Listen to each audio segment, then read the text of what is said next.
Sierra Nevada Pale Ale. Yeah. A lot of people say that. Yeah. Do you remember what it was about that? It was just one of the first beers that had some hop character. Uh-huh. Actually, even before then, I had a Henry Weinhardt's Ale.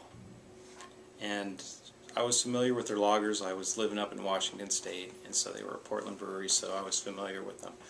But they had this ale in this green bottle that just had this weird flavor that I wasn't used to, and it was the hops in it. Hops. And it was the first beer that I had before I had a traditional microbrewed beers. Uh-huh. I'd have to say Speedway style. I would like to do a nice sour fruit beer. Yeah. So, alembic. Okay. Any particular kind of fruit?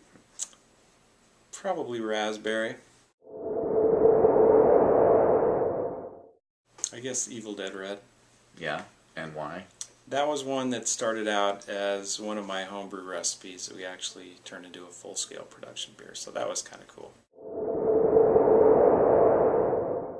I would say alembic with mussels is really good. And a lot of, in Belgium, that's the way they serve them. They put a little bit of beer in the mussels as they're cooking them. Well, I remember I made an IPA one time, and I put some oak chips in it. And it was really pretty oaky. I probably went overboard on it, but I still liked it. Uh-huh. I liked the character it had, but it was, I called it tree beer. The tree beer was also the biggest mistake.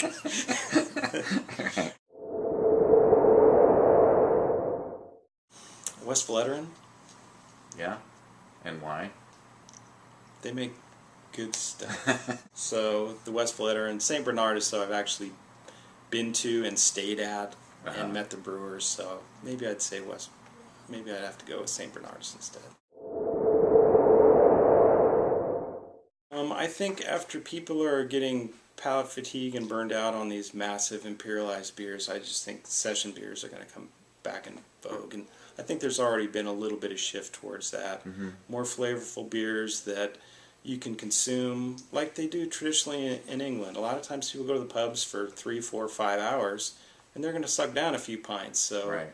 If they're drinking milds and low-gravity pales and browns, then you can hang out, be social, and still function as a human. So I think that's an important thing. That's true. I think it's more responsible too. Mm-hmm. But I think that's going to be the next wave, trying to come up with creative, flavorful beers that aren't super strong in alcohol.